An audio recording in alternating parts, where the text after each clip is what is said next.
Para Deus, não haverá impossíveis. Lucas 1:37. Tema da semana: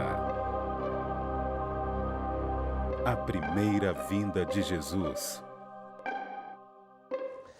É muito bom estarmos juntos mais uma vez. Estamos começando mais um programa Lições da Bíblia e em uma nova temporada. Nós vamos estudar o Evangelho de Lucas. Vamos entrar no universo maravilhoso, impressionante da visão de Lucas de quem era Jesus.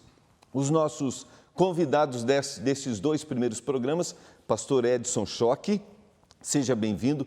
Pastor Edson Schoch, ele que é o responsável por duas áreas da Igreja Adventista na América do Sul. Queria que o senhor explicasse, viu, pastor? Escola Sabatina e Missão Global. A gente tradicionalmente chama assim. Seja bem-vindo, o senhor poderia dar uma explicação? Escola Sabatina é um programa da igreja que acontece todos os sábados. É uma escola bíblica mundial. Poderíamos dizer que é a maior escola bíblica do mundo. E estudamos uma só lição. A ideia é fortalecer o estudo da Palavra de Deus, as convicções na Palavra de Deus e poder reunir-nos cada sábado para debater esses temas maravilhosos que encontramos na Palavra de Deus. Então, sua responsabilidade é motivar essa área da Igreja Adventista para o estudo da Palavra, para a reunião ali em pequenos grupos, em classes e também para levar a mensagem de salvação. Em toda a América do Sul, o senhor é responsável por essa área, é isso? Sem dúvida. Essa escola bíblica não só serve para nos alimentar, sino também para animar os membros para sair e poder testemunhar daquilo que eles estão estudando. Ok, e também Missão Global seria a implantação de novas congregações em lugares que nós ainda não temos a mensagem de salvação. É isso, pastor? Exatamente, é a expansão do reino de Deus em todo lugar. Foi essa a ordem de Deus, né? Que temos que chegar a todos os lugares onde temos pessoas com a mensagem da Palavra de Deus. Pastor, seja bem-vindo. E eu quero convidar você que acompanha o programa Lições da Bíblia. Você é nosso convidado especial. Todos os sábados, pela manhã, a partir das 9 horas, nós temos um momento na Escola Sabatina, que é uma escola de estudos. Nós temos um momento em que estudamos o tema do Lições da Bíblia. Pastor Wilson Paroski, meu professor na graduação e também no mestrado, é uma alegria poder recebê-lo, pastor Wilson Paroski, professor de teologia no nosso seminário em Engenheiro Coelho, na Faculdade de Teologia. Seja bem-vindo, pastor. Obrigado, pastor Gilmar, é uma alegria estar com você aqui. Uma alegria poder recebê-lo aqui, a sua área... Novo Testamento. Novo Testamento. E também vou aproveitar, pastor, o senhor está escrevendo um guia de estudos, uma lição que vai ser, para que ano que é? 2018. 2018. E o tema qual que é, pastor? Foi-me pedido que escrevesse sobre o livro de Atos, que seria quase uma continuação do Evangelho de Lucas. Que beleza, hein, pastor? Todo a ver, né? Então, nós vamos ter aqui um especialista, né? Alguém que está estudando meticulosamente Lucas, e a gente vai ter aqui boas informações. É uma alegria, viu, pastor? Pastores, a gente podermos estar juntos nesses dois primeiros programas que nós vamos estudar o Evangelho de Lucas. Vamos fazer uma prece a Deus? Pastor Edson, por favor, o senhor pode dirigir uma oração? Querido Pai, vamos abrir Tua Palavra e o mesmo Espírito que inspirou esses profetas para escrever a Palavra de Deus possa nos iluminar também para poder estudá-la e explicá-la claramente. Amém. Abençoe esse momento especial. No nome de Jesus, amém. Amém.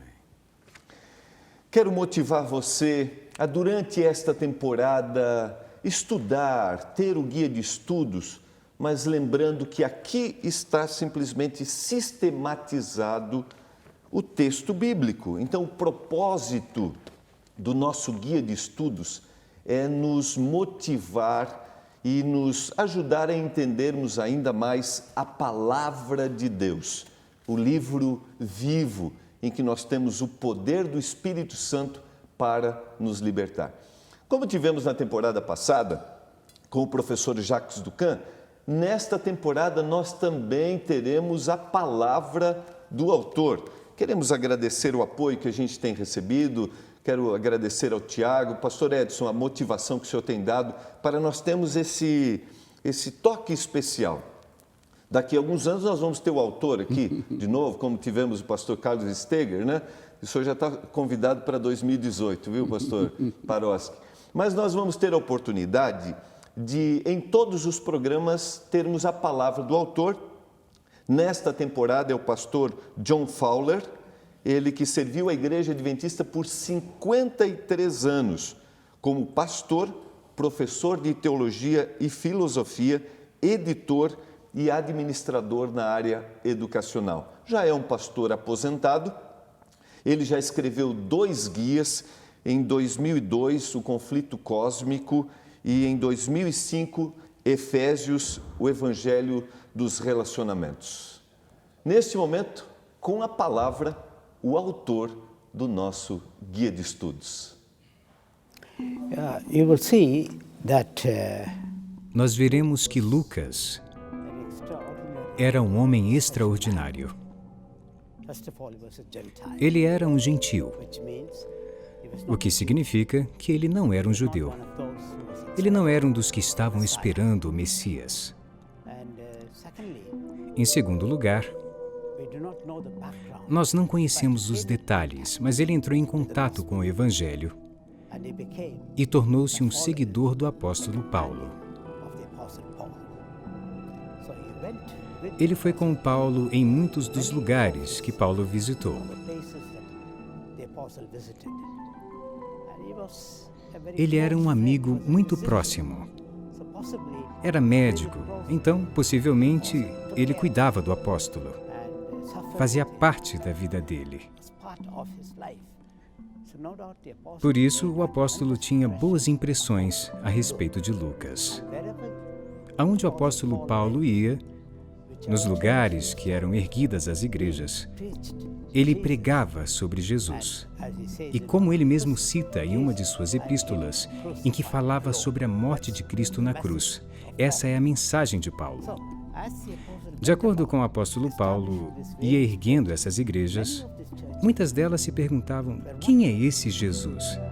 O que devemos saber mais sobre ele? O que tem de tão especial sobre Jesus? Essa era a pergunta que muitos se faziam. Aqueles judeus tinham entendido que deveriam esperar o Messias.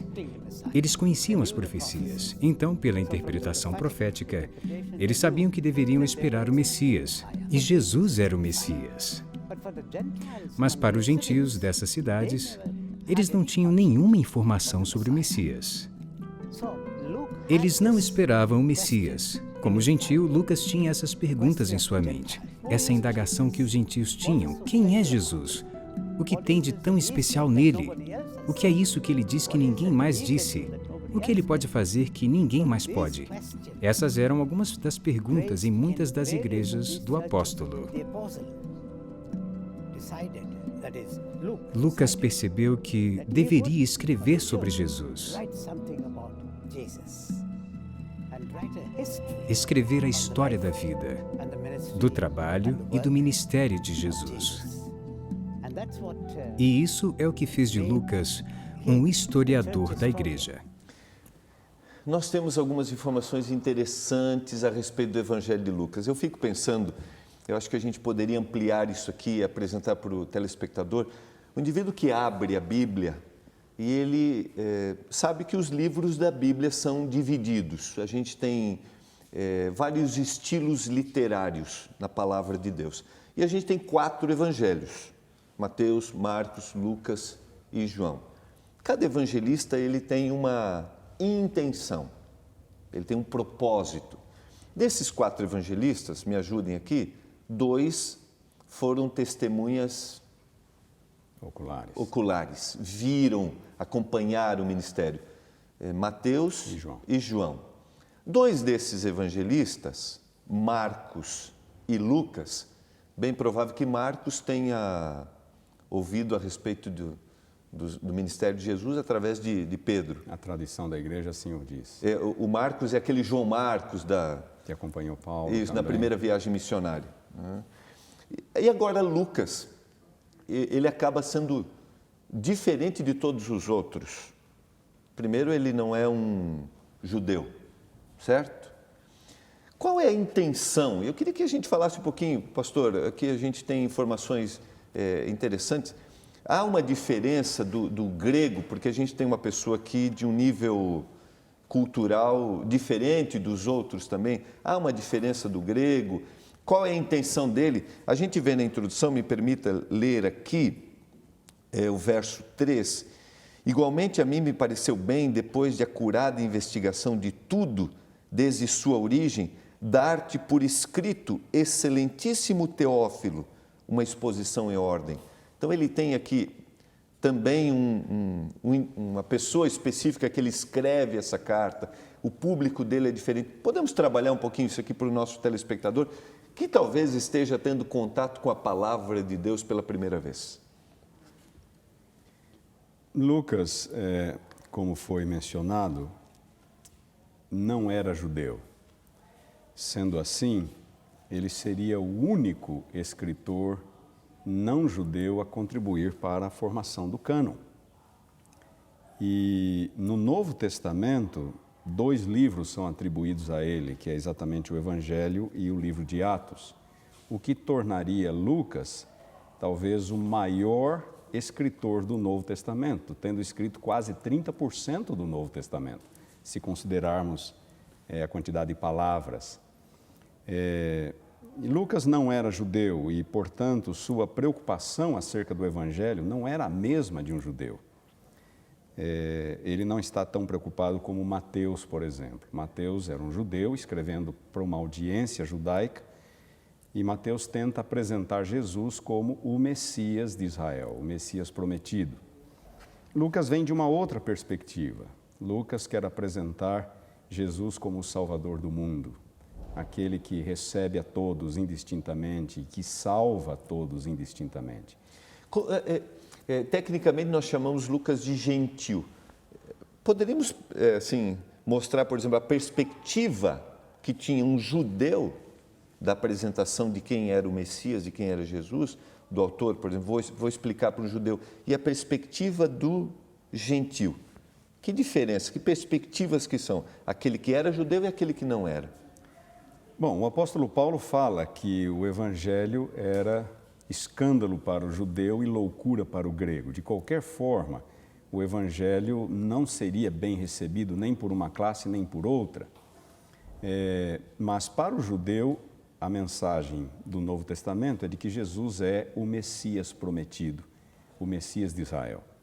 Já para o gentio, que não sabia nada sobre o Messias, não esperava o Messias, Jesus é apresentado como o Salvador do mundo, aquele que salva, aquele que aceita.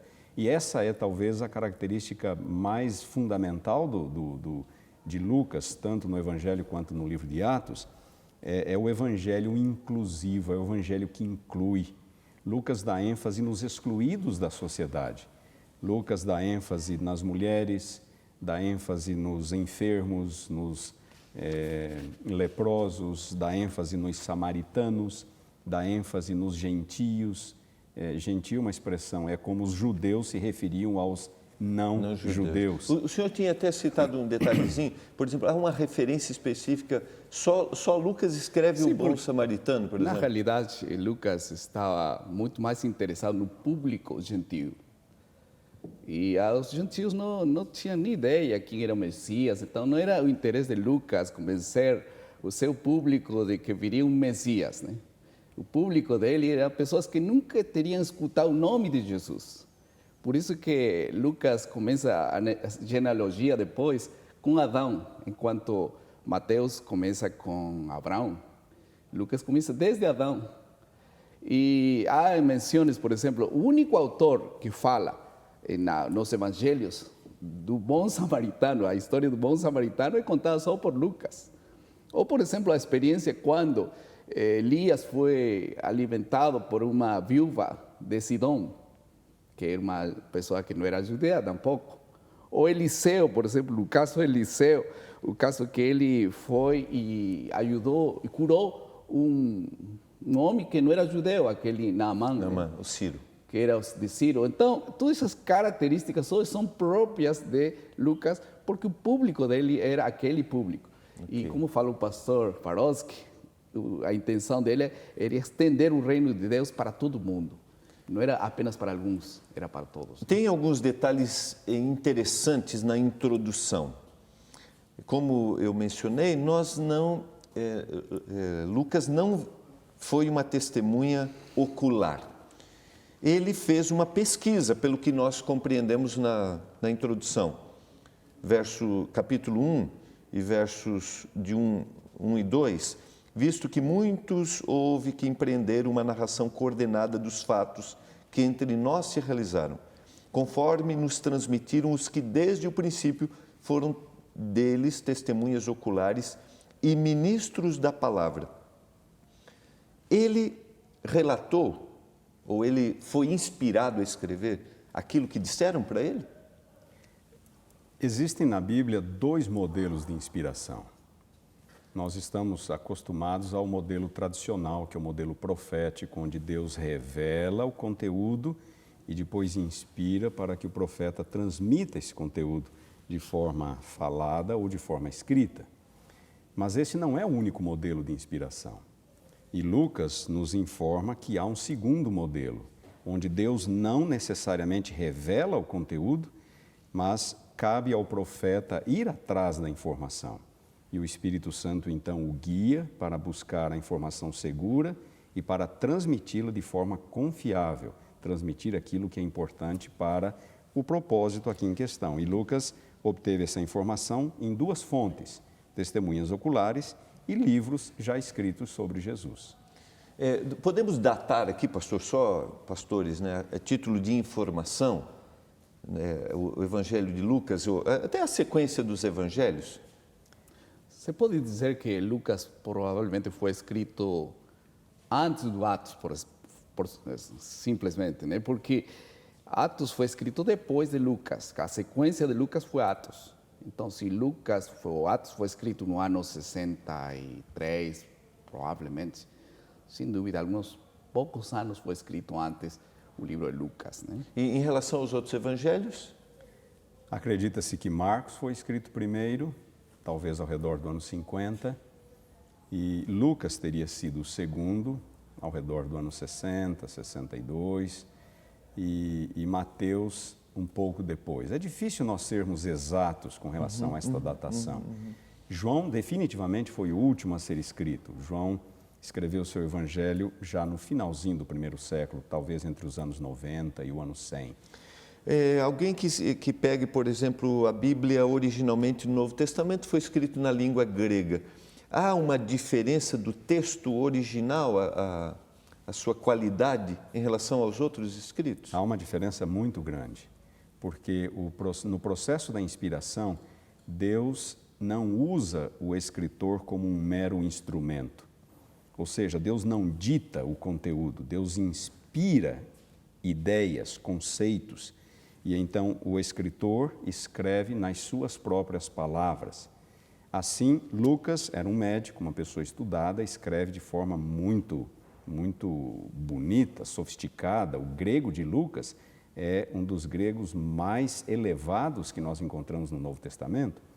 Já outros, como Pedro, que era pescador, escreve de modo muito simples. Marcos escreve de modo muito simples. João, que também era pescador, escreve de modo muito simples.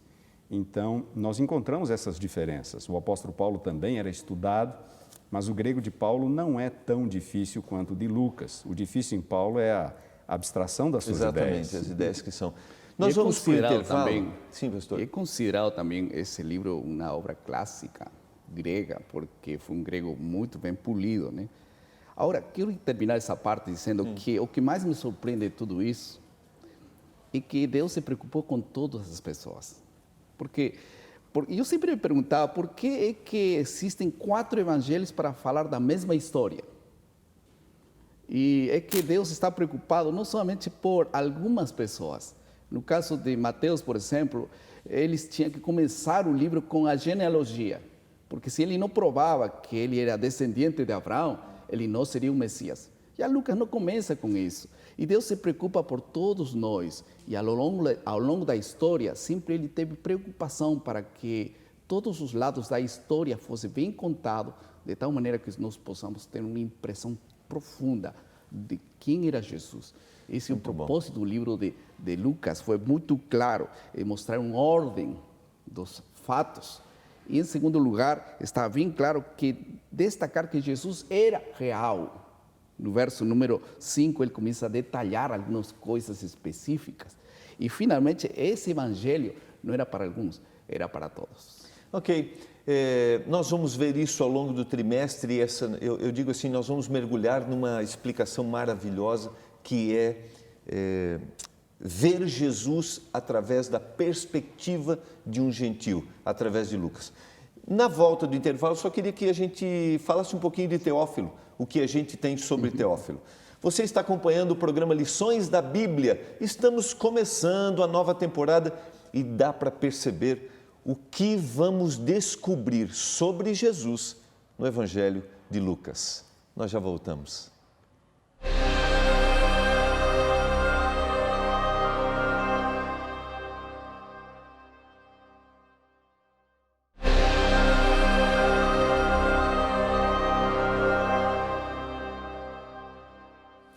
Eu quero mandar um abraço para você que acompanha o programa Lições da Bíblia, você que estuda o guia de estudos, anota cada detalhe e compartilha em sua comunidade religiosa no sábado pela manhã, no domingo.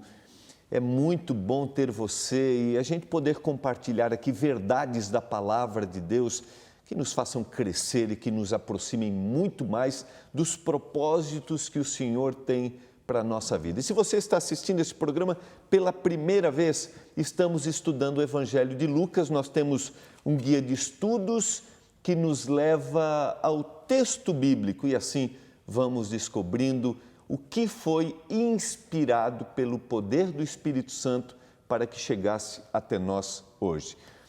Podemos falar um pouquinho sobre o Teófilo rapidamente? Que informações que nós temos a respeito dele? Porque Lucas escreveu tanto o Evangelho quanto Atos para o excelentíssimo Teófilo. Nós não sabemos quem era Teófilo. Os dois livros, Lucas e Atos, são dedicados a Teófilo.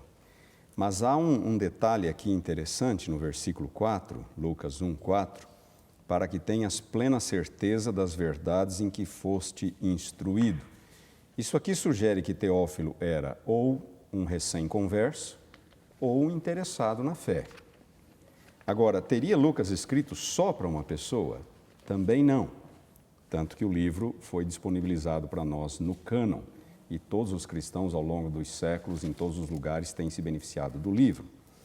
Mas é possível que Teófilo tenha sido o que na antiguidade se conhecia como patronos libri de Lucas, ou seja, uma pessoa rica, de influência, que patrocinaria a produção e a circulação do livro. Okay. Porque a produção de livros na antiguidade envolvia custos. Lucas teve que tomar tempo para fazer pesquisa, para se assentar, para escrever, depois ele teve que preparar as suas cópias. Tudo isso envolvia custos. E quem iria financiar a produção tanto do Evangelho quanto do livro de Atos? Na antiguidade havia o chamado patronos libri, que era o patrocinador da produção de um livro específico. É provável, esta é uma conjectura, mas é provável que Teófilo tenha sido exatamente isso, o patronos libri de Lucas. A gente vê o poder de Deus, o poder do Espírito Santo, tanto na formação, como o senhor falou, os dois aspectos, as duas fontes lá da inspiração, a inspiração direta, se a gente pode usar tecnicamente, né? Eu chamaria de um modelo mais profético. Isso, exatamente, não direta, né? Porque senão a gente... Mas aquele modelo profético e o outro da pesquisa. Isso. E nós vemos aí também a atuação do Espírito Santo para uma pessoa que acaba fazendo com que chegue até nós hoje, né? O poder de Deus por trás de cada detalhe de uma igreja a igreja cristã que estava surgindo e a necessidade que se espalhasse a palavra por todos os lugares. né? E especificamente aqui para aqueles que não esperavam o Messias, que eram os gentios, aqueles que não eram judeus. No guia de estudos, eu até quero desafiar você, desafiar assim, né? Motivar você, acho que é a melhor palavra, durante esta temporada, leia com muita reflexão o Evangelho de Lucas, como a gente fez com Provérbios, como fizemos com Tiago, que a gente leia detalhadamente, com tranquilidade, com reflexão, que é o que nós vamos fazer aqui. Na sequência, nós vemos no nosso guia de estudos o autor com dois objetivos. Primeiro, apresentando o nascimento de João, aquele que seria o precursor de Jesus. E depois, nós temos a descrição do nascimento de Jesus. Existem detalhes interessantes, está do verso 5 do capítulo 1 até o verso 22. Alguns detalhes interessantes. Primeiro, Lucas se preocupa em citar os governantes. E especificamente aqui ele se refere ao nascimento de João Batista e fala a respeito dos seus pais, que é Zacarias, isso, e Isabel. Eu queria que a gente trabalhasse um pouquinho isso aqui. Parece que nós temos duas impossibilidades. Primeiro, a esterilidade e a idade avançada de Isabel. E no caso de Maria... O nascimento virginal. Exatamente. Podemos trabalhar um pouquinho esses dois detalhes para o nosso telespectador? Bom, existe um paralelismo entre a vida, o nascimento de João, que nasceu um pouquinho antes, né? E também o nascimento de Jesus.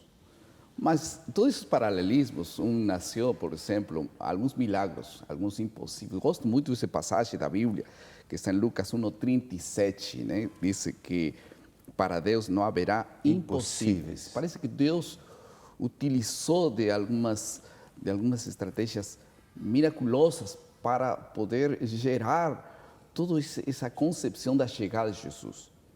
E isso é muito notório no nascimento de João, de uma mulher que tinha a idade avançada. Era impossível que ela concebesse um filho, mas ela concebeu e era propósito de Deus. E Jesus nasceu de uma mulher que nunca teve relações sexuais. Então, ela estava realmente aceitando que o anjo falou para ela que esse filho nasceria do Espírito Santo, momentos miraculosos.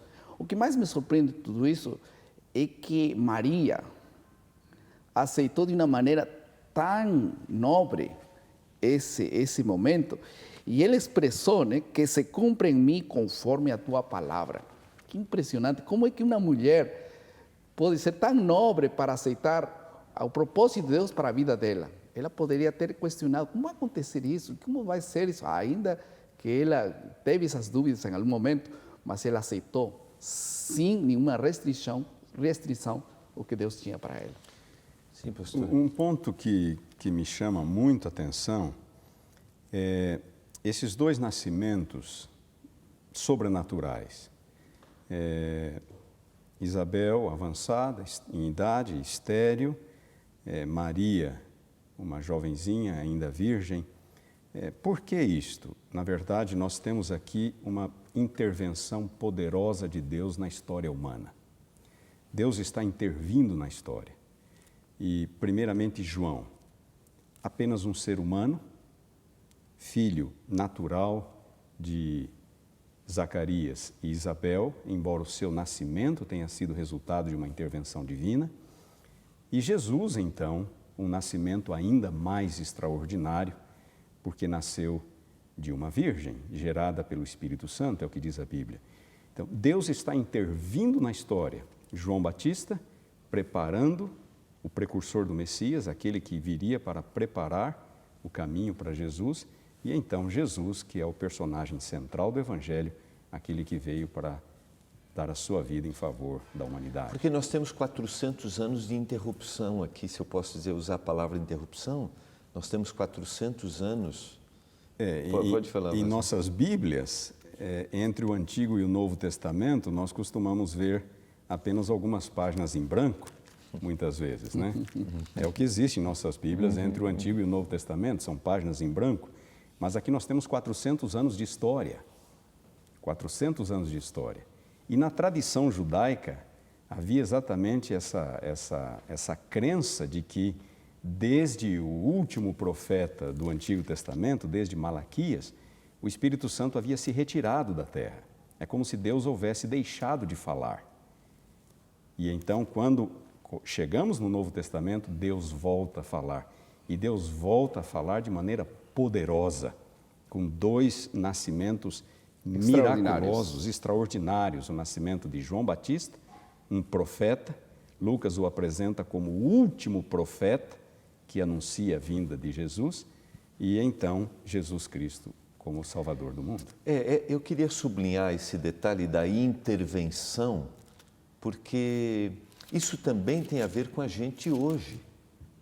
Nós podemos, em algum momento, acreditar que não exista intervenção divina na história e que o mundo esteja fora de controle. Assim como às vezes a gente pode achar que não existe intervenção na minha história pessoal, né? Podemos achar isso, mas está aqui muito claro, né?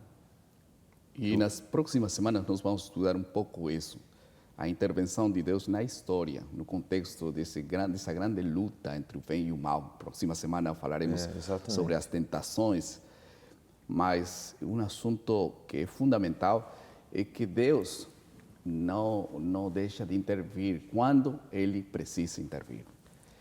E isso é muito notório, especificamente quando Ele usa pessoas simples, né, para poder intervir. Ele não entra na história assim com pompa. O nascimento de Jesus é um lugar tão simples.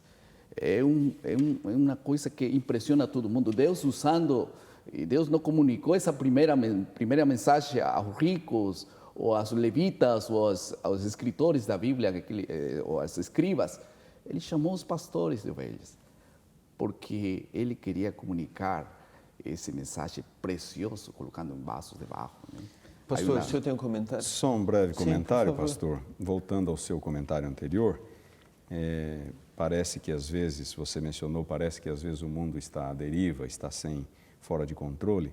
Na verdade, há um versículo aqui no livro de Atos, capítulo 1, versículo 7, escrito por Lucas. Falando aos discípulos, Jesus diz: não vos compete conhecer os tempos ou épocas que o Pai reservou pela sua exclusiva autoridade. Por mais que às vezes possa parecer que as coisas estejam fora de controle, Deus está no controle de Amém. tudo. Amém. E tudo que acontece segue o seu plano superior, o seu plano salvífico, o seu plano redentivo para com a humanidade. Podemos não entender certos capítulos às vezes, mas Deus está no controle. E a história de o nascimento de João, o nascimento de Jesus, são evidências de que Deus está no controle e no momento certo Ele intervém na história e Ele age em favor do ser humano. Muito bom. Tem um outro detalhe interessante nos dois, que eu acho que vale a pena a gente colocar, que é a reação, tanto de Zacarias, quanto a reação que o senhor sublinhou, pastor, a questão da impossibilidade. Mas a gente vê que Zacarias, que está lá no capítulo 1 de Lucas, até se referindo a ele e a esposa, né? Ambos eram justos diante de Deus, vivendo de forma irrepreensível. Mas eles duvidaram, ou melhor, ele duvidou. Por outro lado, nós temos Maria, que também ficou apreensiva. Nós temos uma similaridade aqui de reação. Eu queria que a gente voltasse, depois do comercial, a gente trabalhasse um pouquinho, depois do intervalo, a gente trabalhasse um pouquinho esse detalhe aqui. Toda solicitação divina requer uma resposta humana. Como nós devemos reagir? Tá bom? Significa irrepressível. Exatamente, ok?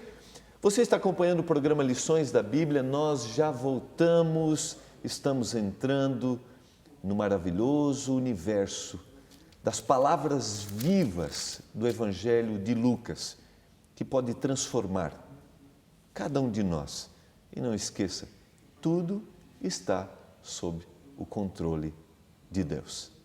Nós já voltamos.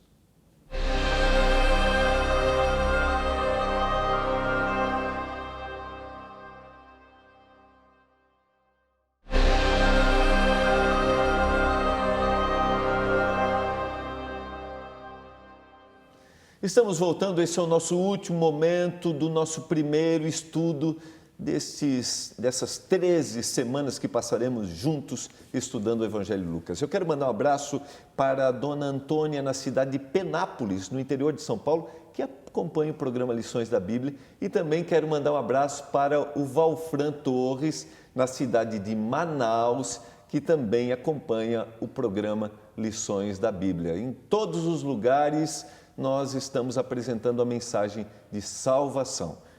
Vamos para o intervalo, podemos trabalhar esses dois detalhes?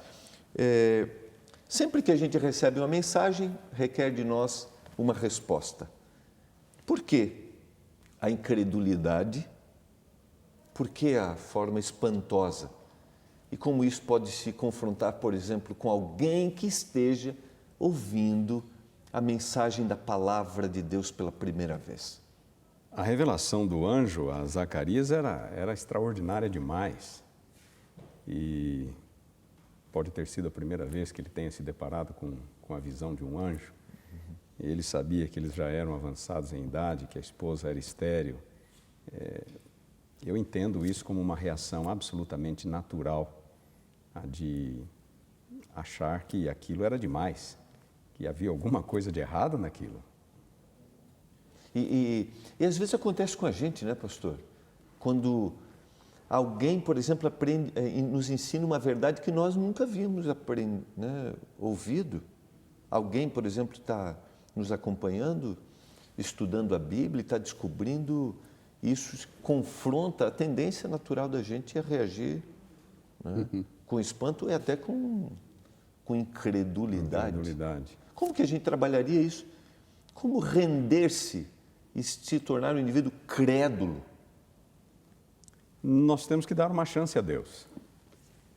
Nós temos que dar uma chance a Deus, porque Deus é o Deus, nosso Deus é o Deus do impossível, não é?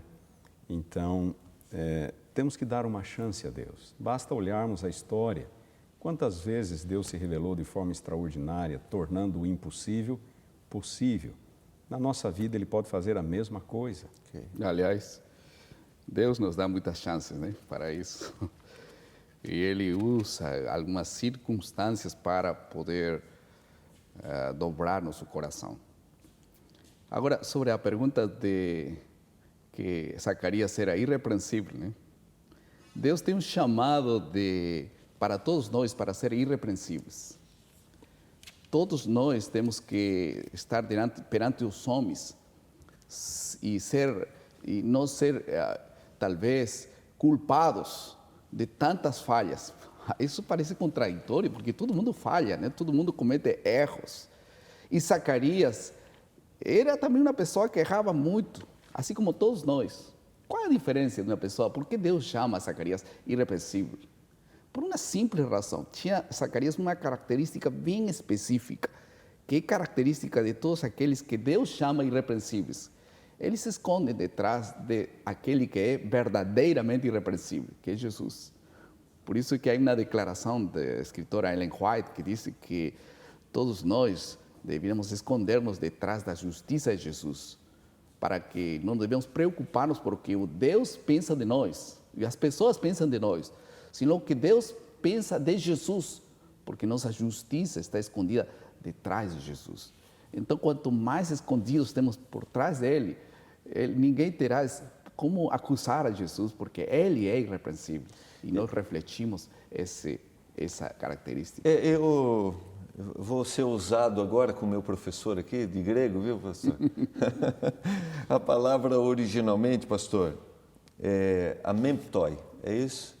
Amemptoi tá no é plural. O plural, se refere a Aos Zacarias e Isabel. Amemptos é o singular. Ok. Essa palavra originalmente, ela tem que sentido?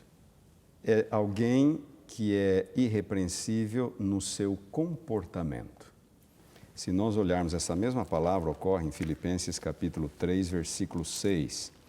É exatamente a mesma palavra. Filipenses capítulo 3, versículo 6. Falando do apóstolo Paulo, quanto ao zelo perseguidor da igreja, quanto à justiça que há na lei, irrepreensível.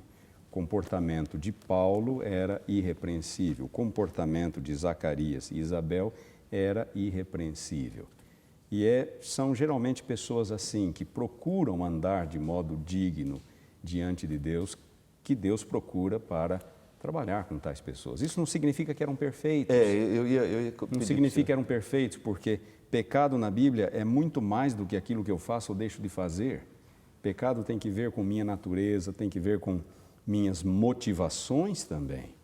E é humanamente impossível nós sermos absolutamente puros, absolutamente santos, inclusive nos nossos sentimentos, nas nossas emoções. O apóstolo Paulo deixa isso bem claro em Romanos 7, mas Zacarias e Isabel eram pessoas que levavam sua vida religiosa a sério e procuravam viver de modo digno diante de Deus. E ninguém tinha nada que falar sobre isso.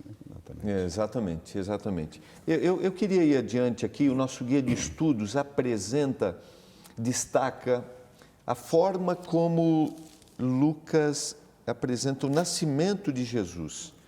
Isso está em Lucas capítulo 2. Lucas capítulo 2 e o verso a partir do verso 1, o decreto de César Augusto convocando a população para o recenseamento. E depois, no verso 7, ela deu à luz ao seu filho primogênito, enfaixou, deitou numa manjedoura, porque não havia lugar para eles na hospedaria. Lucas tem mais uma vez a intenção de colocar Jesus aqui, vindo de uma forma simples, sendo alguém, né, que veio ao mundo como... Eu lembrei aqui, ao estudar, de um hino que nós cantamos muito, que está no Inário Adventista, que é o hino 52 agora, que era o 86, que é Vestido em Linho. Nós cantamos esse muitas vezes, né, pastor? É mais. O Jesus, realmente, o mais precioso dom dos céus, veio numa embalagem simples, mas o presente trouxe glória a Deus, paz na terra e boa vontade para com os homens. Sempre penso que algumas versões falam aos homens de boa vontade. Foi realmente boa vontade de Deus, não era boa vontade dos seres humanos. E ele veio em aquele lugar simples para poder mostrar que Deus... Deixou os palácios de marfim, né? Para poder contextualizar-se conosco. Como diz o hino, né? Deixou o palácio de marfim. Isso era Deus conosco. Para se identificar exatamente. Deus se identificou com o ser humano mais simples possível. Exatamente. E Lucas tem essa preocupação aqui. E faz uma comparação, o guia de estudos, com o texto de Filipenses capítulo 2, versos 5 a 11. Isso, Filipenses capítulo 2, eu acho que vale a pena a gente sublinhar. Tende em vós, Filipenses 2, 5, o mesmo sentimento que houve em Cristo. Aqui um apelo do apóstolo, pois ele, subsistindo em forma de Deus, não julgou como usurpação ser igual a Deus, mas se esvaziou. Aqui Paulo está apelando para que a gente tenha esse sentimento que houve em Jesus Cristo. Que diferença faz na vida aquele que tem o mesmo sentimento que houve em Jesus? Que diferença ele leva para as outras pessoas? Faz uma grande diferença. Eu sempre lembro quando o meu pai queria, ele nos castigava, né? E ele queria mostrar que realmente aquele castigo era realmente um castigo que merecíamos por nossa desobediência. E um dia nos enviou a poder estar em cima do teto, para dormir em cima do teto. Se você desobedece, vai estar em cima do teto. Eu me lembro que tinha 8 ou 7 anos e eu subi em cima do teto, estava todo escuro. Mas quando chegou o momento de dormir, eu não conseguia dormir, comecei a chorar. Aí eu vi que ele subiu com seu colchão e dormiu comigo. Ele veio até onde eu estava para acompanhar esse momento. Mas ele não desistiu de nos deixar aí, mas ele estava conosco. Nós pagamos o preço de estar como estamos, mas ele não nos deixou assim, nossa condição. Ele veio e estive conosco até o final. Muito bom. Onde você estiver, Ele estará do seu lado. Se você estiver no teto, o colchão estará ali, Ele estará do lado. Muito lindo, pastor. O senhor quer fazer observação, pastor, a respeito desse apelo de Paulo? O apelo de Paulo é para que nós nos humilhemos, porque a Bíblia fala que os que se exaltam serão humilhados, mas os que se humilham serão exaltados. Seguindo o exemplo de Jesus, à luz do que Deus é, à luz do que Jesus é, nós não somos nada e nós deveríamos seguir o exemplo de Jesus que deixou tudo e sermos pessoas simples, gratas a Deus por tudo aquilo que Ele nos dá, por tudo aquilo que Ele nos oferece ao longo da vida. E é um exemplo de humildade, é o apelo de Paulo aqui em Filipenses, capítulo 2. Muito bom. Nós temos no capítulo 2 e o verso 9 alguns detalhes interessantes a respeito dos ênfases de Lucas, dos anjos. Exatamente, pastor. O senhor quer trabalhar esses 3 aspectos para a gente, que são muito interessantes? Lucas... Verso 9 a 12, só para o telespectador acompanhar na palavra. Sim, Lucas se preocupa muito nesses versos de 3 especificamente ênfases do Evangelho de Lucas. Em primeiro lugar, a boa nova do Evangelho é para todos. Não é para um grupo de pessoas, porque no conceito daquele tempo, esse Evangelho era primariamente para um grupo de pessoas. E Lucas abriu esse conceito para mostrar que o Evangelho é para todos. E está isso no verso número 9, especificamente, esclarecendo esse ponto. O ponto número 2 de ênfase é que Jesus é o Salvador. Não é João Batista, não é que você é seu próprio Salvador. Existe um Salvador que nasceu, que será o libertador, aquele que veio em forma de ser humano, e que seria o único Salvador. Não há salvação fora em outras coisas, em outras pessoas, só em Jesus. E em terceiro lugar, Jesus Cristo é o Senhor. Esses são os grandes conceitos, ênfases ao longo do Evangelho de Lucas. A gente encontra aqui princípios teológicos profundos a respeito da salvação. Para todos, o único, não há outra Salvador, forma. E é o Senhor. E Ele é Ele. Então, como fugir desses conceitos pode levar para a gente uma falsa visão de salvação? Na verdade, muitas pessoas acham que tem que fazer alguma coisa para a sua salvação. E há muitos que guardam os mandamentos de Deus achando que isto ajuda para melhorar sua imagem diante de Deus. Na verdade, se fosse assim, então Jesus não é o nosso Salvador integral. Nós também exercemos um papel na nossa salvação, mas esse não é o caso. O Salvador é Jesus. A Bíblia apresenta isso de modo claro, repetidas vezes, e não há nada que nós possamos fazer para a nossa própria salvação, a não ser cair de joelhos e confessar os nossos pecados e pedir perdão a Deus. Quando guardamos os mandamentos ou fazemos a vontade de Deus, não é para que isso melhore nossa imagem diante de Deus, mas apenas um gesto de gratidão, uma demonstração de quão gratos nós somos por aquilo que Deus fez por nós. Nossa imagem diante de Deus depende daquilo que Jesus fez, não depende de nossos esforços. Muito bom. Nós vamos concluir aqui, nós temos 2 minutinhos, que é o último episódio que o Guia de Estudos apresentou, que está em Lucas capítulo 2, versos 25 até o verso 32, que conforme o costume, todo menino judeu deveria ser levado dedicado. No 8º dia ele deveria ser circuncidado e depois ele deveria ser levado ao templo. É isso?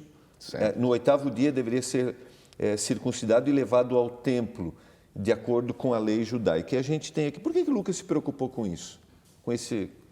Com esse detalhe, ainda que o público dele era gentil. Sim, por favor. À vontade, pastor. Por favor. Algum judeu também iria ler o livro. E independentemente, todos, né? Ao final de contas. Independentemente disso, Lucas quer dizer que Jesus nasceu e desde o primeiro momento ele se adequou às práticas divinamente estabelecidas no Antigo Testamento. Jesus não foi diferente nesse aspecto. Foi um homem como outros, foi um menino como outros. E a gente vai ter a discussão da circuncisão também, né, pastor? Mais para frente aí, Sim. que de alguma forma foi um detalhe de embate entre judeus e gentios, né? Na igreja. Exatamente. De alguma forma você vê Lucas se preocupando também em apresentar esse ritual que era importante para o povo. Mas a gente tem aplicações bem detalhadas aqui. Eu só queria citar, por causa do nosso tempo... Simeão. Isso, de Simeão. Os dois detalhes, são dois detalhes, né? Rapidamente. Temos a Simeão no meio da história. E existem dois aspectos significativos do ministério de Jesus expressados por Simeão. O verso 34, estamos no contexto dos 2 capítulos. Esta primeira lição está falando dos 2 capítulos de Lucas, 1 e 2. E o capítulo 2, verso 34, fala: E Simeão os abençoou e disse a Maria, sua mãe: Eis que este é posto para a queda e elevação de muitos em Israel e para sinal que é contradistado. Isso que quer dizer que através da vinda de Jesus haveriam 2 grupos de pessoas, não existiriam 3. Os que aceitariam E os que rejeitariam. Os que seriam salvos e os que se perderiam. E o segundo aspecto, pastor? E o segundo aspecto tem que ver com o verso 35, a morte de Jesus. É uma espada transpassará, e uma espada transpassará também a tua própria alma. Se referindo a Jesus, a morte se referindo de Jesus. sim, mas Maria seria... A referência é Maria, é isso? Ou nós estamos referindo... Está falando de Jesus, Okay, seria transpassado. Jesus seria traspassado, mas aquela que teria a alma transpassada seria é Maria, porque no versículo 34, Simeão os abençoou e disse a Maria. Isso. Mas então, a referência é a morte de Jesus. O sofrimento que ela teria. Nós temos que encerrar aqui, nós temos que fechar aqui. Nós temos 2 aspectos aqui então, a salvação e a perdição, e nós temos a morte de Jesus que afetaria profundamente a mãe, ela, Maria. Quero agradecer o pastor Edson, o pastor Paroski e a você que acompanhou o programa Lições da Bíblia. Vamos agradecer a Deus por esse estudo. Oremos. Pai do céu, obrigado por termos a Tua palavra e por ela fazer diferença na nossa vida. Que nós a aceitemos todos os dias, em nome de Jesus. Amém. Amém. Um abraço, até o próximo programa Lições da Bíblia, aqui na TV Novo Tempo.